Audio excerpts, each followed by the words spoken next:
The real fight, perjuangan yang sesungguhnya. Selama hidup, manusia berjuang bagaimana jadi kaya, menjadi lebih kaya, supaya bisa punya apa saja, pergi kemana saja, makan apa saja, bisa beli apa saja, dan dihargai siapa saja. Tapi saya ingin mengingatkan kepada setiap kita bahwa perjuangan kita yang sesungguhnya bukanlah untuk menjadi kaya dan punya segalanya, tetapi perjuangan kita dalam hidup ini yang sesungguhnya adalah bagaimana kita bisa masuk surga. Banyak orang yang terlena dengan kenikmatan hidup sampai lupa bahwa suatu hari nanti dia harus mempertanggungjawabkan hidupnya kepada Allah. Ada 3 jalan masuk surga. Yang pertama, mempercayai Yesus Kristus sebagai Isa Al-Masih atau Mesias, Juru Selamat. Yang kedua, melakukan kehendak Bapa atau melakukan firman Tuhan. Yang ketiga, Yesus menjelaskan jalan untuk masuk surga adalah dengan hidup mengasihi sesama. Banyak orang yang ketika mereka tahu banyak firman, mereka pikir mereka sudah hidup dalam ketaatan, mereka layak mendapat bagian dalam kerajaan sorga. Agama adalah jalan manusia mencari Sang Pencipta. Tapi ibadah itu bukan untuk pembenaran diri kita. Ibadah adalah ungkapan rasa syukur, rasa hormat, dan kasih kita kepada Allah. Kita harus menikmati masa hidup kita di dunia ini, tetapi kita nggak boleh melupakan bahwa pada akhirnya nanti kita harus mengakhiri hidup ini. Jangan hidup seolah hidup kita ini tidak ada akhirnya. Perjuangan kita yang sesungguhnya adalah untuk memperoleh mahkota abadi di kerajaan sorga. Dalam hidup mengikut Kristus itu butuh perjuangan. Kenapa hidup dalam kebenaran butuh perjuangan? Karena tidak ada orang yang bisa 100% baik. Selama kita hidup di tubuh kita yang fana ini, kita harus terus berjuang untuk melawan keinginan daging. Mengapa banyak orang yang terus jatuh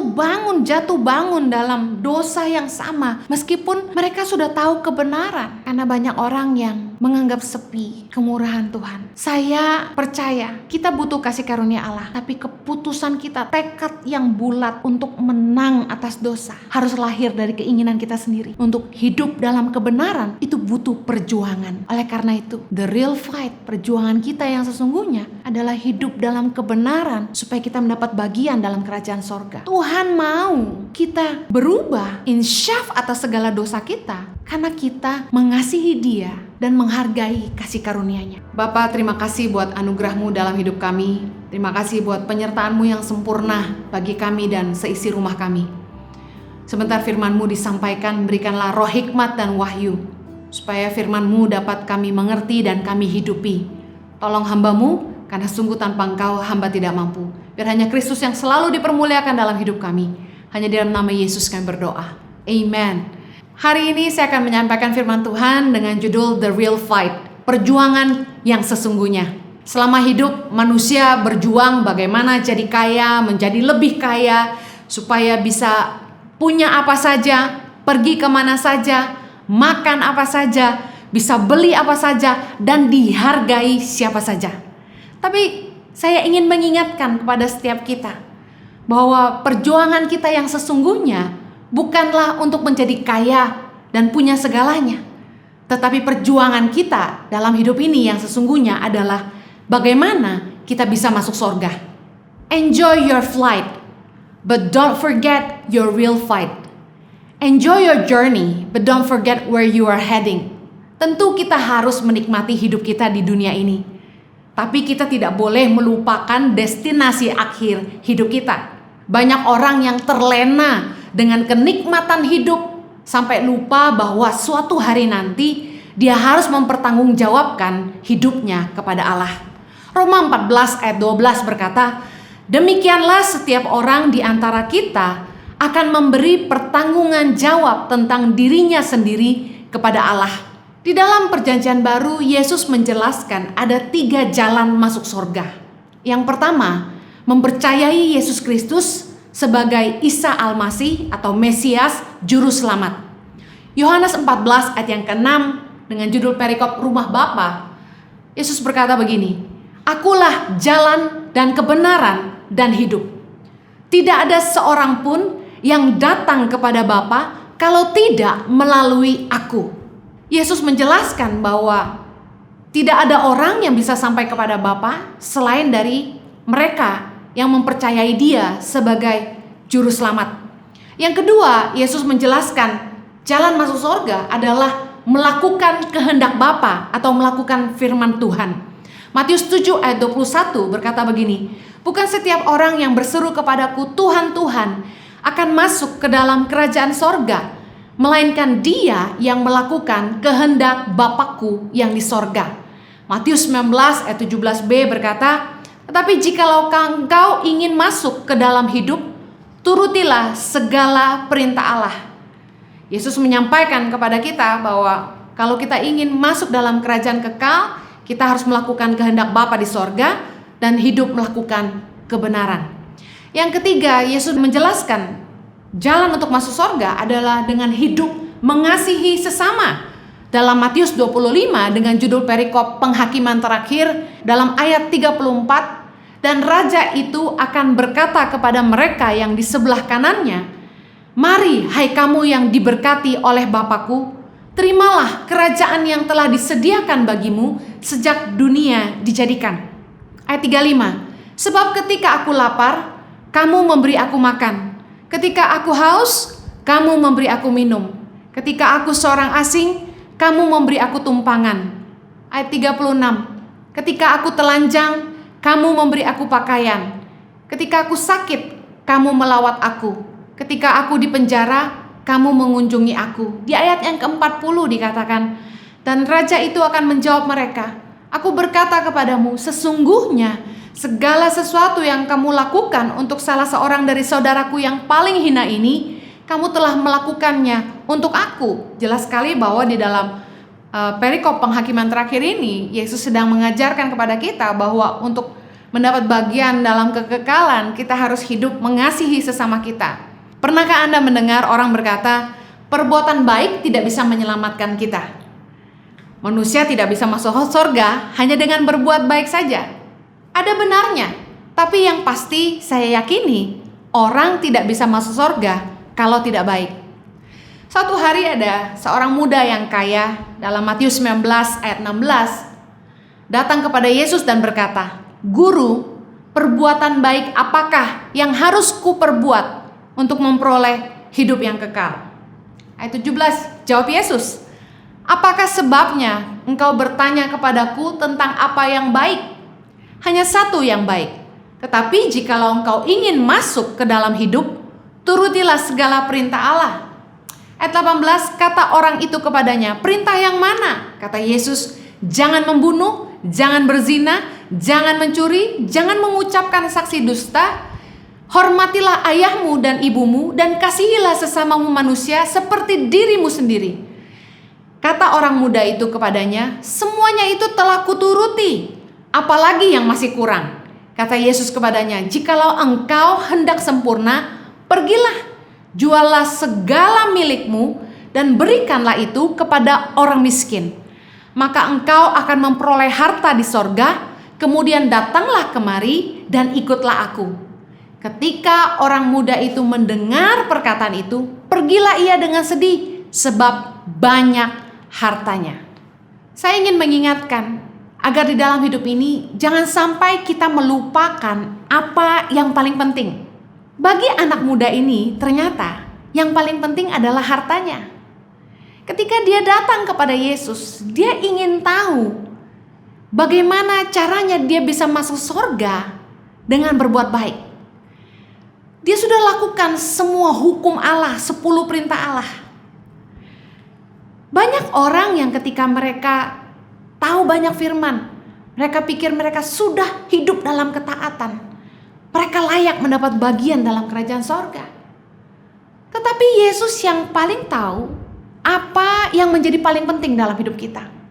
Kebanyakan manusia fokus hidupnya mengejar harta. Perjuangan hidup orang dari kecil sampai tua, sekolah sungguh-sungguh supaya apa? Supaya jadi orang yang berhasil, sukses. Sukses itu apa? Jadi kaya. Setelah jadi kaya lalu apa? Ingin lebih kaya. Setelah sudah lebih kaya, harus bertahan kaya.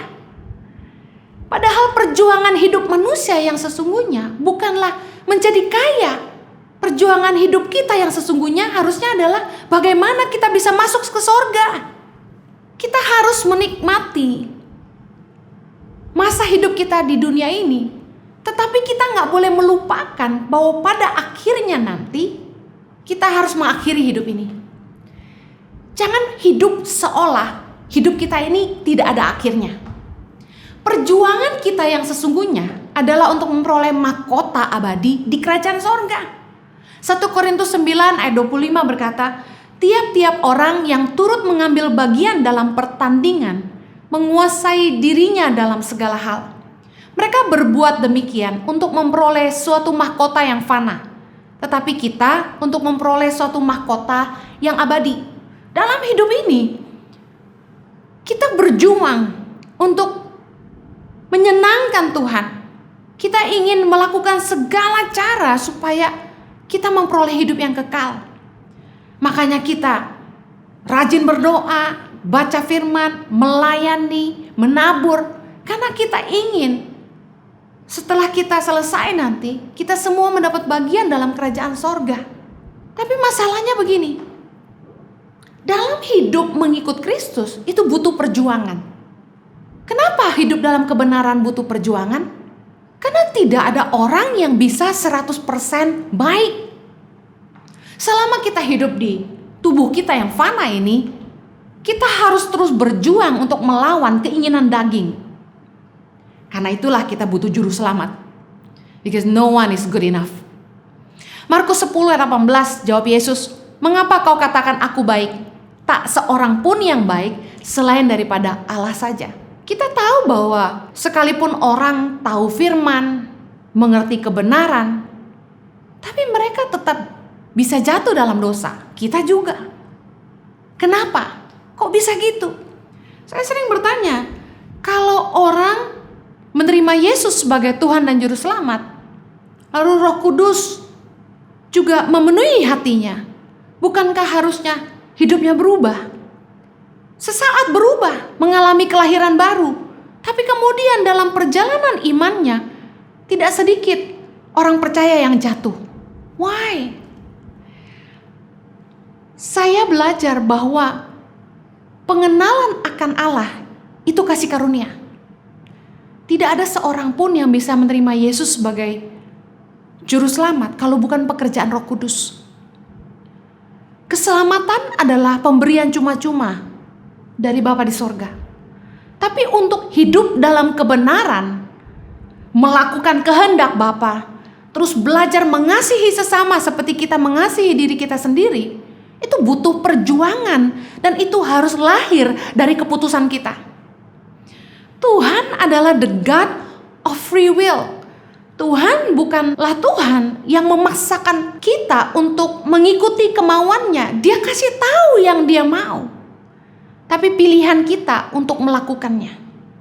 Mengapa banyak orang yang terus jatuh bangun dalam dosa yang sama meskipun mereka sudah tahu kebenaran? Karena banyak orang yang menganggap sepi kemurahan Tuhan. Roma 2 ayat yang keempat berkata begini, maukah engkau menganggap sepi kekayaan kemurahannya, kesabarannya, dan kelapangan hatinya? Tidakkah engkau tahu bahwa maksud kemurahan Allah ialah menuntun engkau kepada pertobatan? Tetapi oleh kekerasan hatimu yang tidak mau bertobat, engkau menimbun murka atas dirimu sendiri pada hari waktu mana murka dan hukuman Allah yang adil akan dinyatakan. Ia akan membalas setiap orang menurut perbuatannya, yaitu hidup kekal kepada mereka yang tekun berbuat baik, mencari kemuliaan, kehormatan, dan ketidakbinasaan. Tetapi murka dan geram kepada mereka yang mencari kepentingan sendiri, yang tidak taat kepada kebenaran, melainkan taat kepada kelaliman. Kalau kita perhatikan ayat ini, Rasul Paulus mengingatkan supaya kita jangan menganggap sepi kemurahan dan kesabaran dan kelapangan hati Tuhan.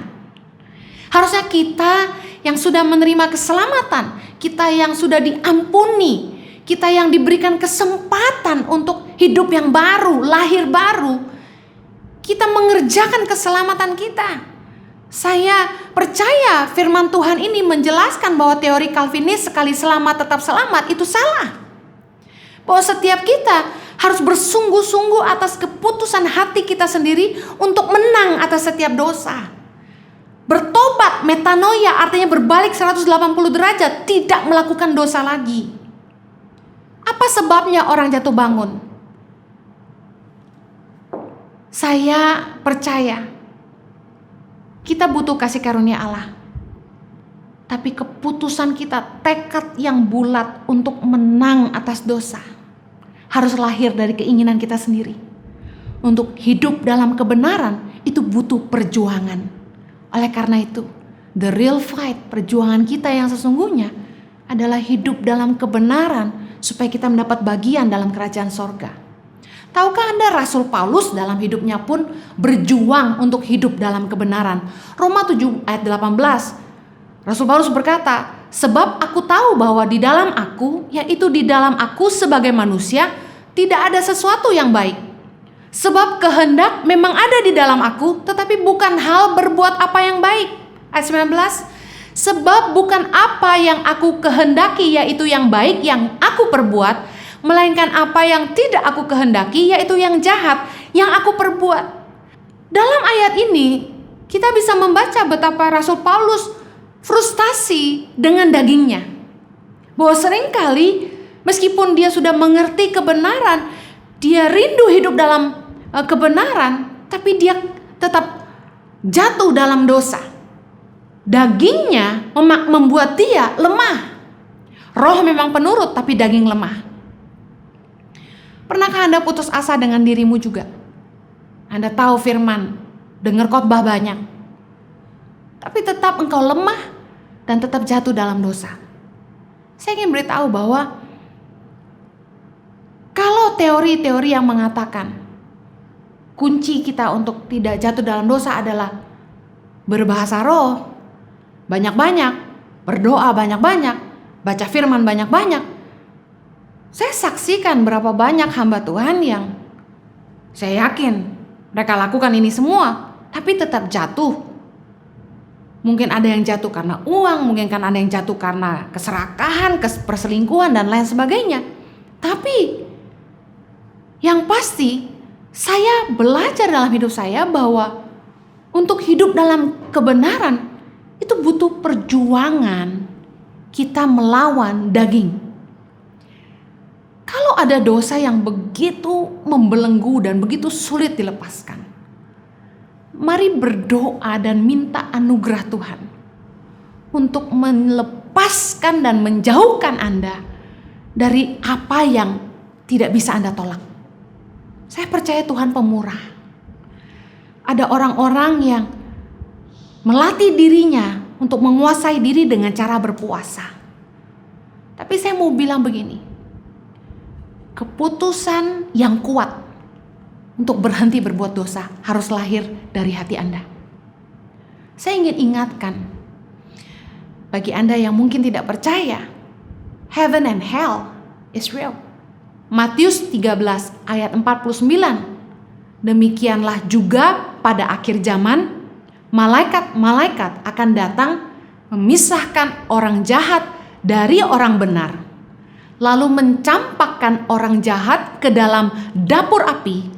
Di sanalah akan terdapat ratapan dan kertakan gigi. Ayat yang sama tentang dapur api, ratapan dan kertakan gigi ada di banyak ayat. Membuktikan bahwa Yesus menjelaskan kepada kita bahwa ada neraka setelah setiap kita menghadapi tahta penghakiman. Yohanes 14 ayat 2, Yesus berkata, di rumah Bapakku banyak tempat tinggal. Jika tidak demikian, tentu aku mengatakannya kepadamu. Sebab aku pergi ke situ untuk menyediakan tempat bagimu. Di ayat ini, Yesus menjelaskan tentang sorga. Janji kepada setiap orang percaya yang terus pikul salib ikut Kristus, bahwa ada tempat bagi kita dalam kerajaan kekal. Heaven and hell is real. Sorga dan neraka itu nyata. Tapi Tuhan mau kita berjuang melawan dosa, melawan daging kita, bukan karena takut masuk neraka, tapi karena kita mengasihi Dia. Apa yang terjadi ketika seseorang mengambil keputusan berubah hanya karena takut? Ketika yang mengawasi tidak ada, dia buat lagi kesalahan yang sama. Seberapa sering kita ingat bahwa Tuhan itu ada? Orang yang hidup takut akan Tuhan adalah orang yang constantly aware of the presence of God. Orang yang takut akan Tuhan itu dengan kesadaran yang penuh tahu bahwa Tuhan melihat semua yang dia buat. Berubah karena takut itu cuma sementara. Tuhan mau kita berubah, insyaf atas segala dosa kita, karena kita mengasihi Dia dan menghargai kasih karunia-Nya. Aturan-aturan mengandung hukuman, membuat kita jadi takut. Kita disiksa rasa bersalah, merasa tidak layak ketika kita jatuh bangun dan jatuh bangun. Orang yang hanya melakukan kebenaran karena takut hukuman, pasti akan disiksa rasa bersalah. Banyak orang yang beribadah hanya untuk mencari pembenaran diri. Contoh, hari Minggu kalau nggak ke gereja berasa ada yang salah. Terus kalau sudah ke gereja, lega. Itu mencari pembenaran diri. Agama adalah jalan manusia mencari Sang Pencipta. Tapi ibadah itu bukan untuk pembenaran diri kita. Ibadah adalah ungkapan rasa syukur, rasa hormat, dan kasih kita kepada Allah. Mari cintai Tuhan dengan hidup kita. Untuk meraih hidup kekal bersama dengan Bapa di sorga selama-lamanya butuh perjuangan. Dan saya ingin memberikan reminder, sekedar mengingatkan, jangan sampai di dalam pergumulan hidup kita mencoba bertahan hidup, terus berusaha menjadi lebih kaya, berusaha untuk jadi siapa dan punya apa. Kita melupakan bahwa sebenarnya perjuangan hidup kita yang sesungguhnya adalah beroleh bagian dalam kerajaan sorga. Jangan hidup seolah hidup ini tidak ada akhirnya. Teruslah berjuang, ambil ketetapan untuk hidup dalam kebenaran dan mengasihi Tuhan dengan seluruh keberadaan Anda. Mari kita berdoa. Bapa, kami mengucap syukur untuk firman-Mu yang kembali mengingatkan kami tentang perjuangan hidup kami yang sesungguhnya. Bukanlah untuk meroleh harta duniawi, tapi perjuangan hidup kami yang sesungguhnya adalah beroleh bagian dalam kerajaan sorga. Tolong kami Tuhan supaya kami tidak menganggap sepi kemurahan dan kesabaran-Mu. Biarlah kami terus berjuang menghidupi kebenaran-Mu, melakukan firman-Mu, dan hidup mengasihi sesama seperti kami mengasihi diri kami sendiri. Mengampuni semua orang yang bersalah kepada kami. Tuhan, mampukan kami oleh kasih karunia-Mu. Di dalam nama Yesus kami berdoa. Dari Munggu sekitar 1 jam 40 menit dengan motor yang perjalanannya kayak roller coaster.